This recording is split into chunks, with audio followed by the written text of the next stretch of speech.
Good morning, everybody. Let's get everything up. You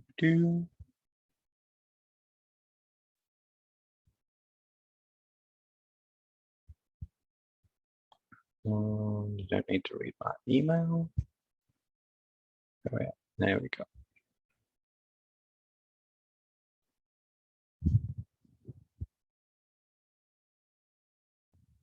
All right. So what we worked on Monday was sex determination, two different mechanisms which give you the same outcome, but do it via very, very different means. Anybody have any questions about stuff we covered on Monday before we move on to the rest of the PowerPoint? Just give you a chance to ask questions if you need to.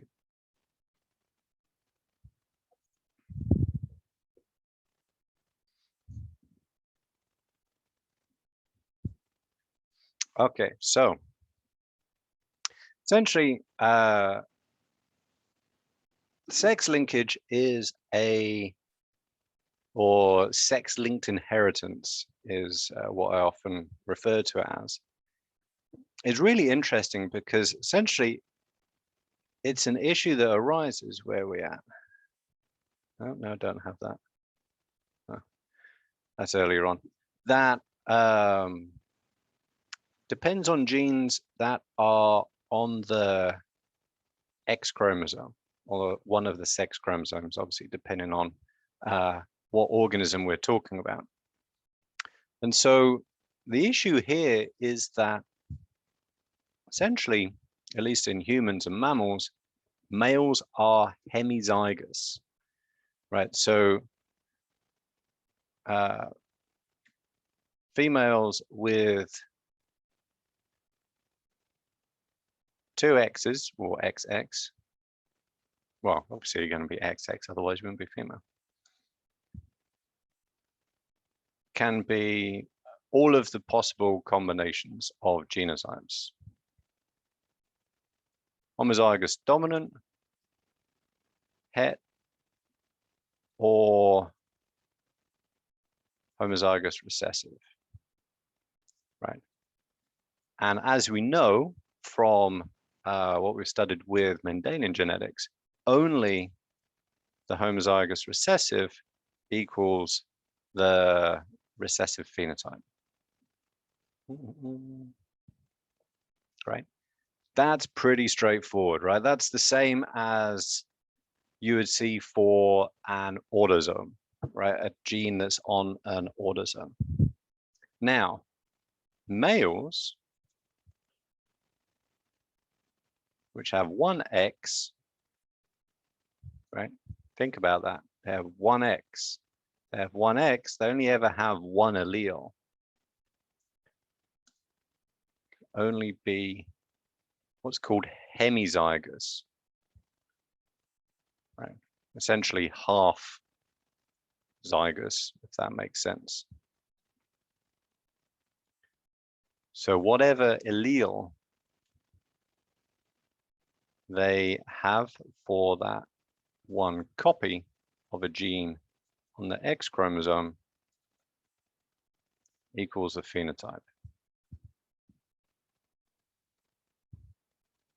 So you can see in females, you have to be homozygous recessive, right? And so the likelihood of that occurring is generally much lower, right? Because you'd have to have at the very least, a heterozygous mother and a recessive father. In males, essentially it's 50-50, right? So let's get some other terminology up here.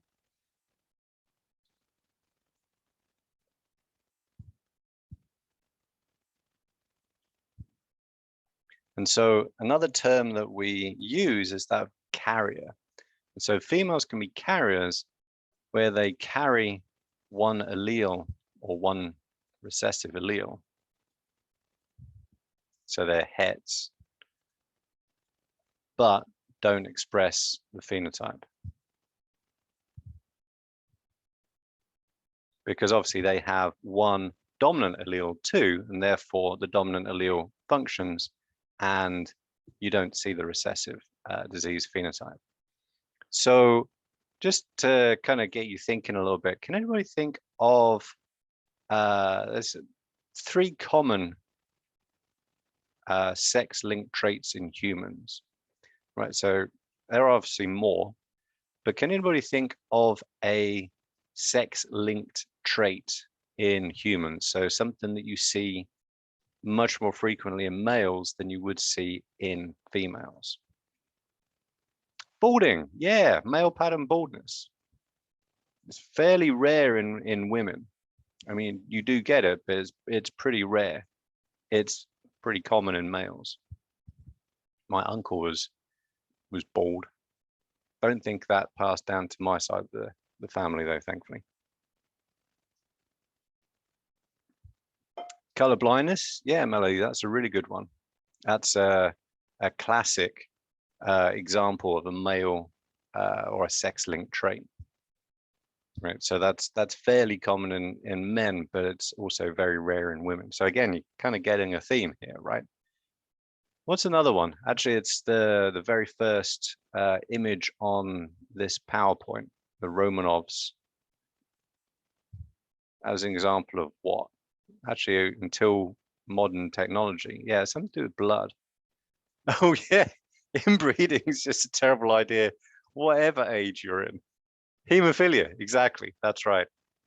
Yeah, and actually, so inbreeding leads to potentially higher instances of hemophilia, largely because of kind of concentrating alleles and stuff. We'll get to a bit of inbreeding later with the British royal family. Okay, so essentially the idea is that these are things which they're recessive traits, recessive diseases, phenotypes rather. I get my words right. But you do not see them equally, or they are not expressed equally in males versus females, right? And that's one of the big deviations originally discovered from the classical Mendelian inheritance that we were talking about earlier. So flies, one of the key points to make, right? And this is kind of gets back to that differential expression essentially between males and females, is if you remember earlier on when we talked about basic Mendelian inheritance, we said it doesn't matter which way around you do it, right? Doesn't matter if in a monohybrid cross the mother is dominant, father is recessive, or the other way around. You get the same outcome. You get a 3-to-1 ratio in the F2. Now, if this trait is sex-linked, totally different. You do not get the same outcome with a reciprocal cross, right? That's kind of one of the key ways in which, at least experimentally, you can determine if a trait is sex-linked or not, right? And so the reason for that, and so reciprocal means basically doing it like mirror image, essentially, the opposite one way and then do it another time the opposite way. And so if you think about how this works, right, in a normal kind of monohybrid cross, right, each side would be contributing 2 alleles to the next generation. Well, each side would contribute only 1 allele, right? And essentially that's what happens with the cross when you have the male as the recessive, right? So you go through all of this and you end up with a, if you don't take into account sex, a 3-to-1 ratio in the offspring. Right? Now, this isn't the same by sex. So you get all red-eyed or dominant females and a 1-to-1. Yeah, that's right. A 1-to-1 ratio for the males. Now, if you do it the other way around, now what you have are essentially two recessive alleles getting added to the F1 generation, right? One is going to be in the female and one is going to be in the male, as opposed to just one, right? Because again, males only contribute one X chromosome to the next generation. This is actually very similar to what we're doing in the lab, in a sense, at least the first part of this. So when you follow that all the way through, now you get a 1-to-1 ratio in the offspring, right? And you have a 1-to-1 of both male red to white and female red to white. So this is very different from this, right? And so that tells you that there's something funky going on here. And that funkiness is based on this trait being on the X chromosome. Now, we're not actually going to look at this in lab because we're not going to do the reciprocal cross, right? So even though the traits that we're looking at or the genes that we're going to be studying for linkage are on the X chromosome, we're not going to be looking at sex linkage. We're just going to be looking at plain old genetic linkage.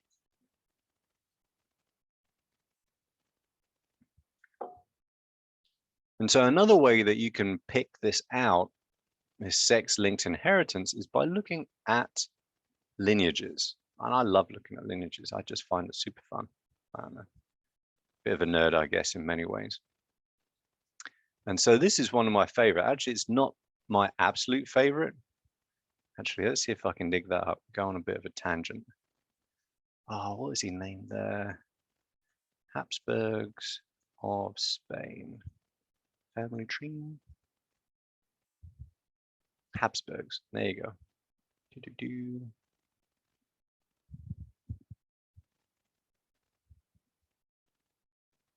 All right, this is absolutely hilarious, right?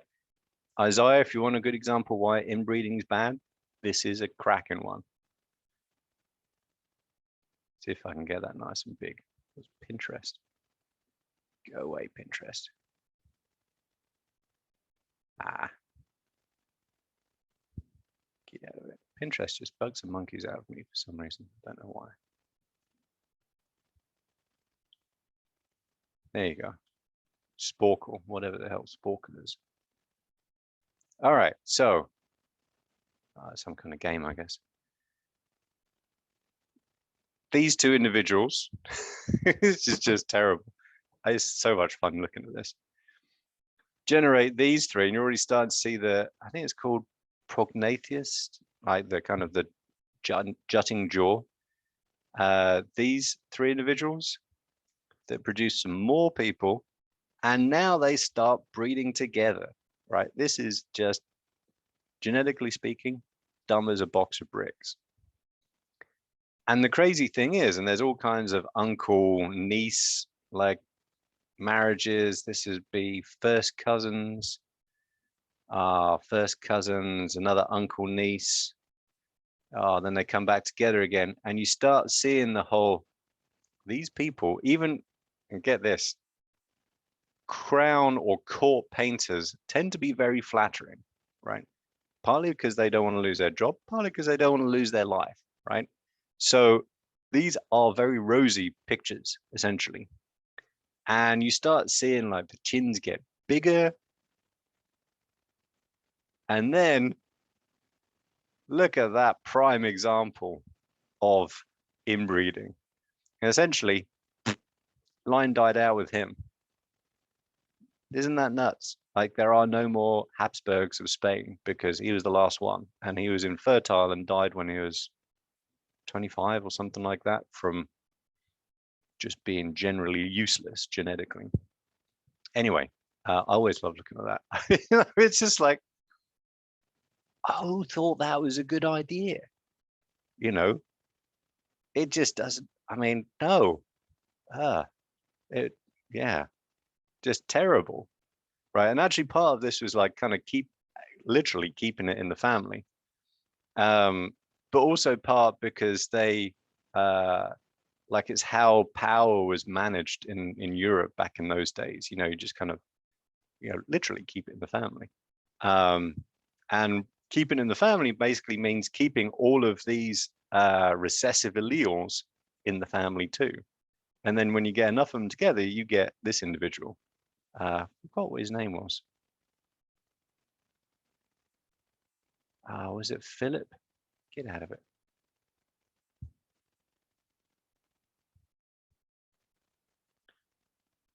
Oh no, it was Charles II. Look at that. Yeah, go actually, if you want a chortle, you know, about inbreeding Europeans, go read up on Charles II. It's hilarious. Like his autopsy report supposedly only had one testicle and it was shriveled like a dark black walnut. Supposedly. I don't know. I wasn't there. Anyway, let's kind of get back to stuff. So getting a little bit distracted there. So let's move over there. This is a great example of looking at a lineage to examine a sex-linked trait, or actually any trait, right? I just like looking at these things. And there's kind of a knack to reading them too. So females are round, males are square, for whatever reason. Solid color typically means something bad, or whatever you're looking at, typically a recessive disease, but not always, but whatever you're looking at is of interest. And the halves, right, white and red in this case, are heterozygotes. These are carriers.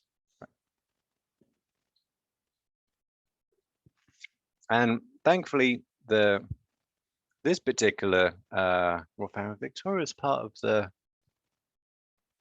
they're from Germany. Can't remember. I can't remember their name. Should do, being a Brit. But anyway, Queen Victoria, doughty old lady that she was, presumably not her whole life, was a carrier for hemophilia. And so essentially you can use like standard Mendelian genetics to figure out how many of her offspring should have hemophilia, right? So if she has any male offspring, you'd expect half of them to be hemophiliacs, right? Because one half of the male offspring would get the normal X chromosome, the other one would get the X chromosome, the other half would get the X chromosome with the recessive allele and express it. So they'd be hemophiliac. And so we have 1, 2, 3, 4. So it's actually a little bit lower than what you'd expect. So it's only 1 in 4 get the got hemophilia. But out of 5, and the same applies for carriers, for the ladies, out of 5 of the female offspring that she had, you'd expect about half of them to be carriers, and you get 2 out of 5, which is fairly close. Right. So now when you follow it, right, one thing you would notice is you only ever see the disease in males. Right. The reason for that, and actually, I don't know, Leopold got lucky with Helen. If Helen was a carrier, then you know, you potentially would have seen a hemophiliac female, right? Because both sides of the cross essentially would have the recessive allele. But he didn't. And so if he has female children, which he did, Alice of something or other, she's guaranteed to be a carrier because she'll get one of her X chromosomes from her father, one of them from her mother. Also, if Leopold has male offspring, none of them will be hemophiliac because his male offspring get their X from their mother, right? So anyway, that's just kind of a fun way to think about this sort of stuff. But what you will see is that it's generally expressed in every generation, which is it's rare for a recessive trait. And the reason for that is because it doesn't have to be homozygous recessive to be expressed in males. And so you'll see in every generation, apart from kind of down here, maybe that had a bit more sense. But every generation has either a carrier or a hemophiliac in it, which is pretty wild. What else did I want to point out about this?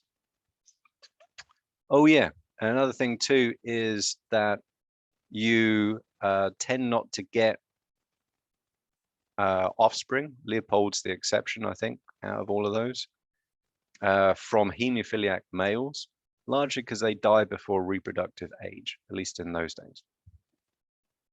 So Leopold was the exception. Don't know how long he lived for, but he managed to squeeze out a couple before he did die. The other thing that's really disturbing, and this is like kind of explains a lot, right? So Prince Charles is down here, and he's a bit of a weird doofus as far as I'm concerned. He's a bit of an odd chap.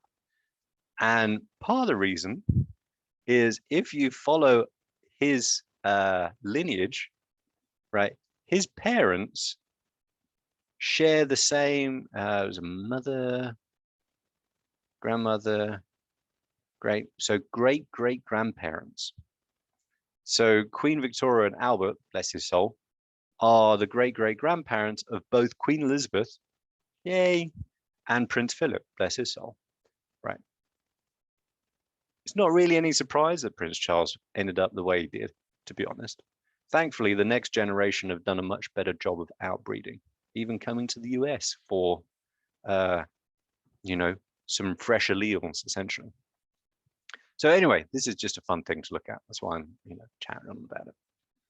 And it's kind of fun to look at these. I just love looking at lineages because you can work out all kinds of stuff from them. All right, anybody got questions about sex linkage before we move on? Yeah, looking for some fresh alleles. Yeah, you know, you get off the plane in Newark or something like that, you start looking around, got any fresh alleles? But I mean, that's like, in terms of royalty, I don't think, I mean, that's unprecedented, right? Apart from way back when, what's his name, abdicated, forgot what his name is. You know, they literally kind of keep it within the same group of, like, you know, pointy-nosed toffs that wander around playing croquet and polio. So like an American, and not even like an American, is just crazy. So I've got great hopes for their kids. I'm sure they'll be ideally perfectly normal. Anyway, so moving a little bit quickly, I'm not going to spend too much time on this because we need to get onto the non-Mendelian inheritance stuff. One oddity about the Y chromosome, and it's, well, actually, it's odd in lots of different ways. Oh, you haven't gotten the swab up your nose? You're not rocking with you're not rocking with the doctor putting like a 6-inch swab all the way up to your brain. Yeah. And not telling you when he's gonna do it. You're not rocking with that. Like, I wouldn't want to have that happen You're either. not rocking with them doing that just to see if you have. Yeah, that's good. Thank you. As interesting as that sounded, it's not super pertinent to what we're talking about. So, Y chromosome is super odd for lots of different reasons. Obviously, only males have it, which is, I guess, makes us special. I'm not sure I should be super proud of my Y chromosomes, to be honest. It's also tiny, tiny, tiny, tiny. It's one of, I don't think it's the smallest chromosome, but it's pretty near there. And it has relatively few genes, right? Which kind of makes sense, right? Those genes, one would assume, would be purely involved in whatever male characteristics there are, not one shared between the two sexes. And because it's small, it doesn't undergo recombination, or very, very little. So if you think about that, right, in meiosis for the autosomes, or even the X chromosomes if you're female, you know, they line up during prophase 1 very carefully, and then they cross over, and that holds them together during or until anaphase 1. Now, if you have a teeny tiny little Y chromosome next to that, you can't undergo recombination because you'll end up with like a real odd looking, like super long Y chromosome and this tiny little stunted X chromosome, which would be catastrophic. So they're kind of held together at the ends, like sort of stuck together, and they don't the Y chromosome doesn't really undergo recombination. And so what that allows is you to track lineages down the patrilineal line, right? Because essentially if the Y chromosome doesn't recombine, right, you don't get recombination, it doesn't change. And the only way that it can change is through mutation, right? So this is, this is essentially called a haplotype, right? The collection of alleles on a single chromosome. So you can actually, as much as you do with mitochondrial DNA for women, you can actually track ancestry over thousands of years using the Y chromosome or the Y haplotypes. And again, you can kind of just look at this stuff. It's just kind of really neat to use these things to figure out like cool stuff, essentially. And so the Mongol Empire, which was actually quite amazing empire in its day, stretched all the way from the Pacific Ocean over on this side of Russia, all the way through China, Russia, and most of the stands, right? Uzbekistan, Turkmenistan, Stan, other stands, right? And actually, fun fact, always nice to know, the Mongols invented checks. So whenever you sign a check, obviously don't do that very much anymore, that was actually invented by the Mongols. And that's just simply so they didn't have to carry huge amounts of like metal cash around their enormous empire. Anyway, so if you look at Y haplotypes, which we presume were descended from Genghis Khan, which was kind of like he was the one that originally established it and passed on to his son Kublai Khan of the name. Something down to Xanadu. I can't remember the rest of it. Anyway, essentially you only find those haplotypes within the geographical range of what was the Mongol Empire, right? Long since kind of dissipated, right? So this isn't stuff which has borders on the ground anymore, but you can see the remnants of that via the Y haplotypes, and presumably are descended from Genghis Khan. And also you can look at something really cool, which is, and these have actually been in the news recently in Afghanistan for less fun reasons, but the Hazara grouping, right, which is a particular form of Islam, don't actually know too much about it, to be honest, have a really high instance of these haplotypes, right? So this basically tells us, right, that even though where they're at in Afghanistan, I think it's around Kabul and kind of northwest Pakistan, wasn't part of the Mongol Empire, that group must have migrated out and ended up where they're at and not outbred a whole lot because they have a very high kind of percentage of those haplotypes.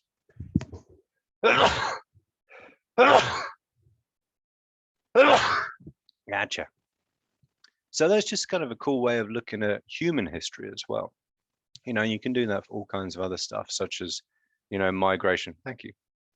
Out of kind of different areas. It's really neat. And you can do similar things with mitochondrial DNA for down the matrilineal line as well, because that also is inherited only from the mother.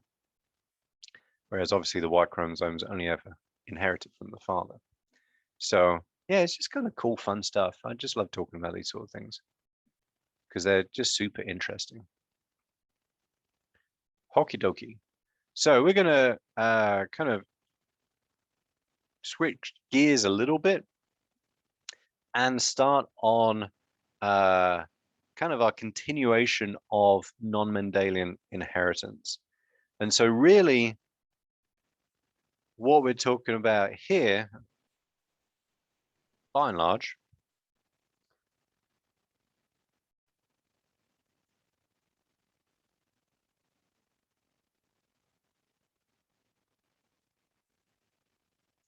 and this isn't exclusive, right? There are many other types of non-Mendelian inheritance. Actually, crap, there's a whole bunch of them. Let me kind of write them down now. Obviously, sex linkage or sex-linked inheritance is one of those. Linkage itself is also one. We're going to be studying that separately on its own. But there's lots of other stuff. There's, pardon me, incomplete dominance, or even codominance, right? So that's kind of a different way of thinking about dominance, what it actually means. There is epistasis, which we'll get to in a little bit. My brain's kind of gone blank. What else is there? Dominant, epistasis. Oh shit, my brain has just gone completely blank. Oh yeah, of course.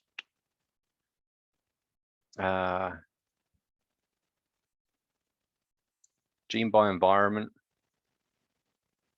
interactions, variable expressivity and penetrance. And there's a few others, which obviously I can't remember right now. Oh, yeah, how could I forget? Polygenic traits equals most human traits. There you go. It's funny, like I can remember stuff for one moment and then I go, ooh, and it's gone. So thanks, brain. So, and these are really the bulk of, inheritance, really. Kind of classical Mendelian inheritance really applies to very little, at least in human genetics. Obviously, if you're working with experimental organisms and stuff like that, you can control that more closely. But the vast majority of traits in humans do not fall under classical Mendelian inheritance patterns.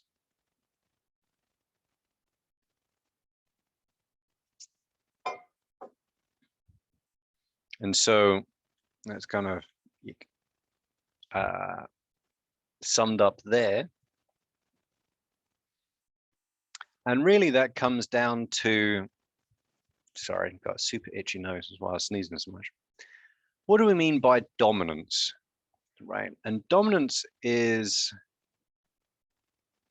essentially how different alleles interact, right, for the same gene, right? What's their relationship to each other when you have two different ones, right?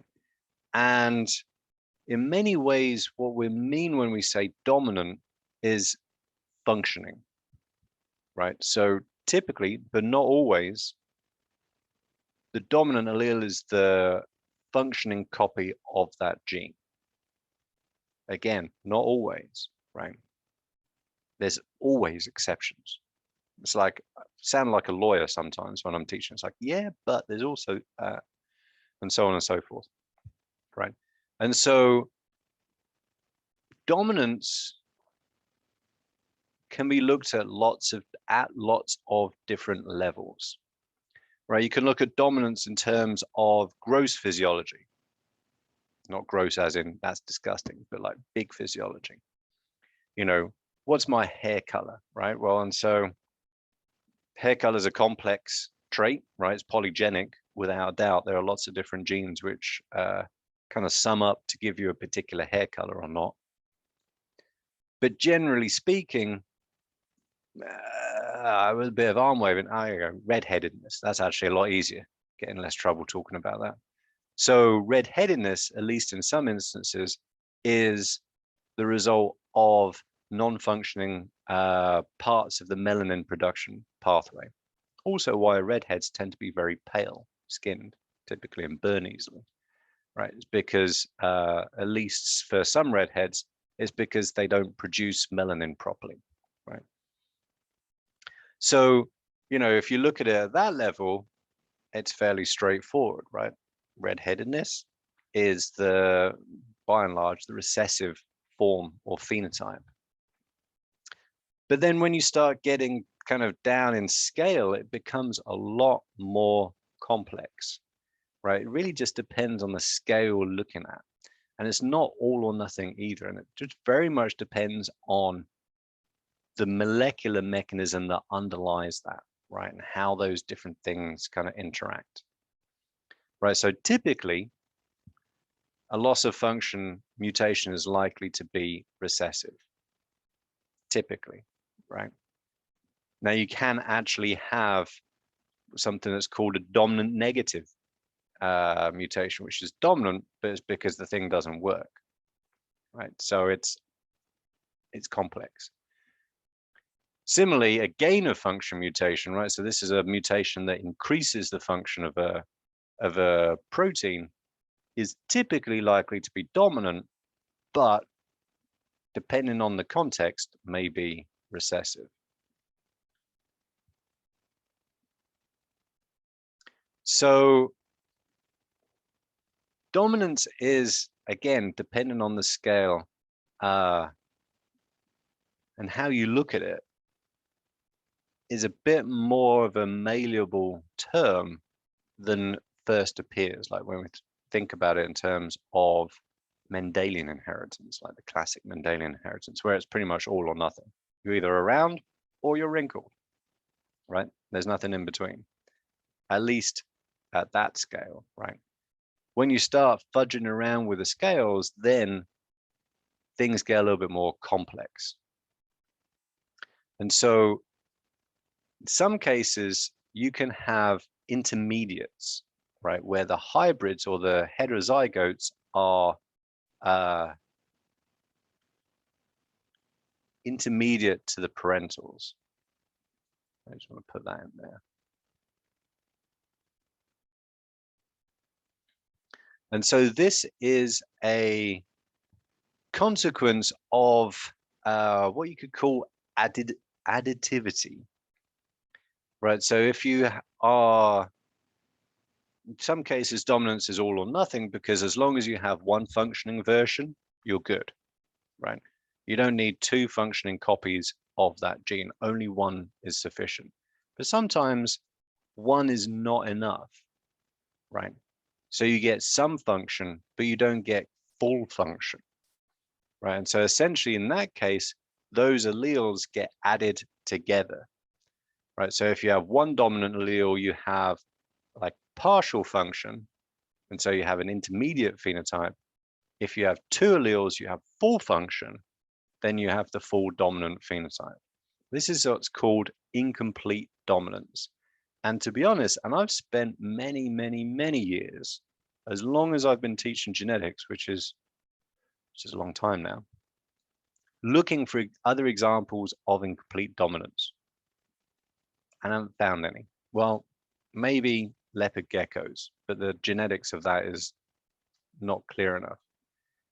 But generally speaking, the examples that you do find are about pigmentation, right? And so the easiest way of explaining this is if you've ever tried painting, you know, a color over white background, like painting a wall, you often need to give it several coats before you don't see the white underneath. And essentially that's what we're talking about here in snapdragons. And there's also, shoot, what are these called? Aubergines. What are aubergines called in America? These things. Not a big fan of them personally. Eggplant, there you go. Eggplant. Why are they called eggplants anyway? Aubergines in England. That's from the French word, at least. So yeah, essentially what you have is an intermediate, because one copy of that gene, presumably involved in production of that pigment, isn't sufficient to completely mask the recessive phenotype, right? So normally in the matters of dominance, right, one copy is sufficient to mask the recessive allele. In incomplete dominance, that is not the case, right? So you end up with intermediates, and the classic kind of, well, there's lots of different ways of identifying this, which is kind of annoying because I've never found any others, is the heterozygotes have a different phenotype to the parents. So normally in a monohybrid or dihybrid cross, the F1s show the phenotype of the dominant parents. In incomplete dominance, the F1s have a different phenotype, which is intermediate to the parents. So that's one trait, or one characteristic. Sorry, could use the right words. The second is that the ratio in the F2 is the same as the genotype ratio, right? So the phenotype ratio in a normal monohybrid cross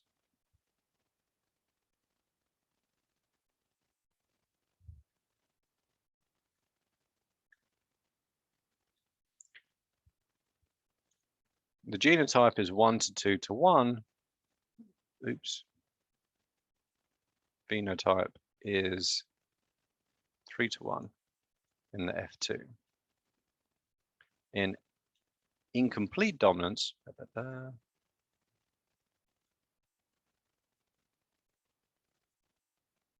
both, typing is not very good this morning. Genotype and phenotype in F2 equals 1 to 2 to 1.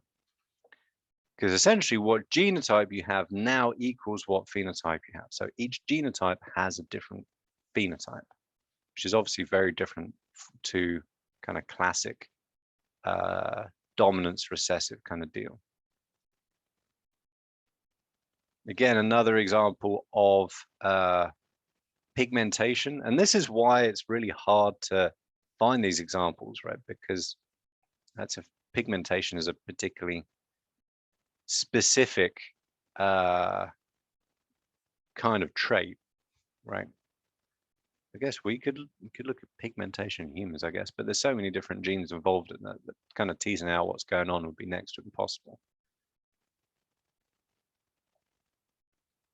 So in eggplants, you see exactly the same thing, right? You see in F1s, you have an intermediate phenotype in the heterozygotes. In F2s, now you see a 1 to 2 to 1 ratio of the phenotype, right? Dominant, incomplete, or intermediate recessive, right? And so this is the kind of good example of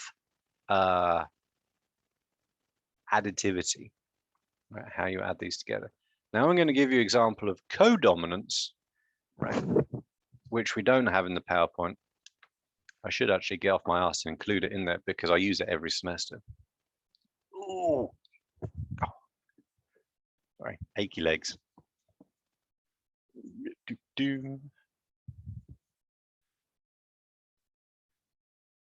was funny, I don't know how many of you were in lab yesterday, but I was talking about how worried if I was going to get hit by a thunderstorm on the way home. I did. I went from hot and sweaty to drowned rat to hot and sweaty in 10 minutes. I was completely and totally soaked. When I got home, I was like, man, I am totally soaked. My wife's like, how? It hasn't been raining here. And this was just literally like 3 miles away.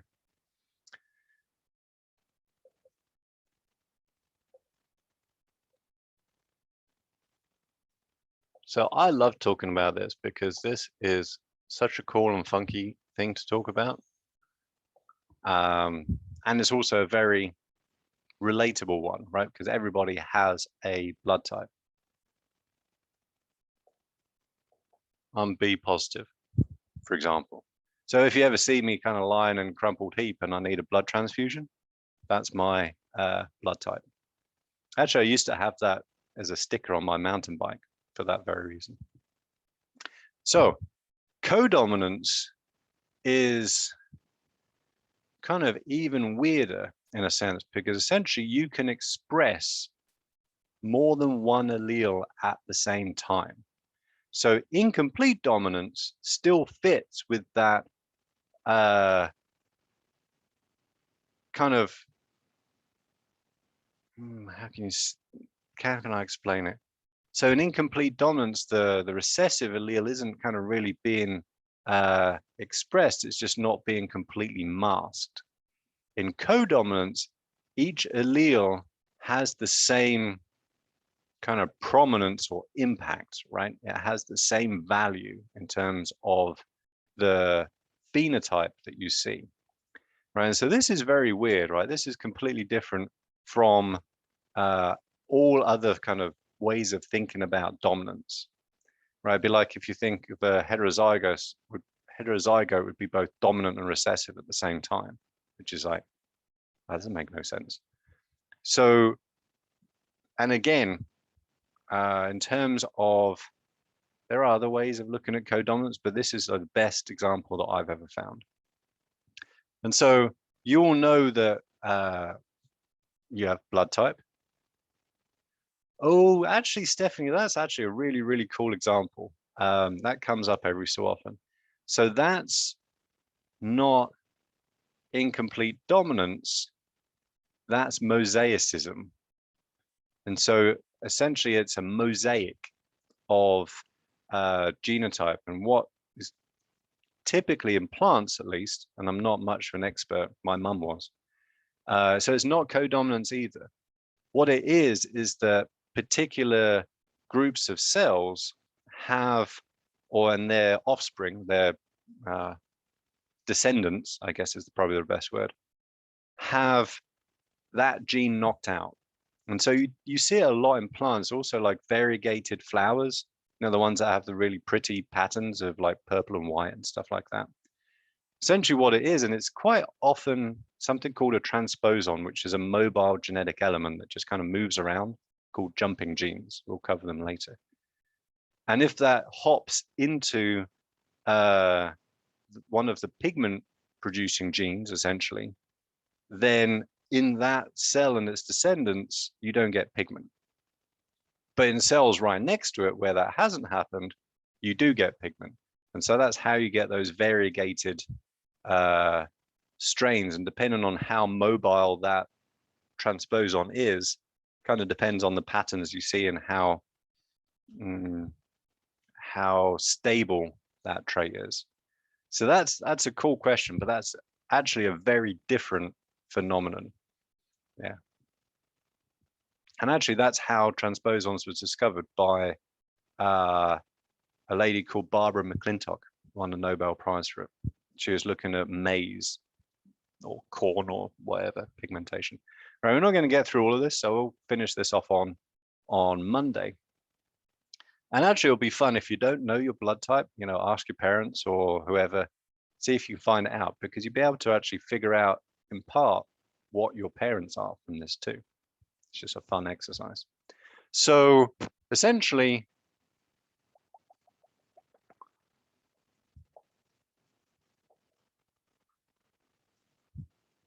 with blood types, we have a range of different phenotypes. Oh, it's just cool. I used to give blood a lot when I was in the UK, and so that's how you know. Sadly, I haven't been able to do that since coming to the US, because I think I might be mad. Anyway, you have A, B, and O. Right, you have 4 different phenotypes and alleles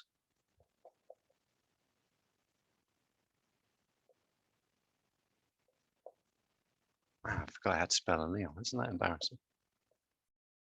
You have A, B, and O.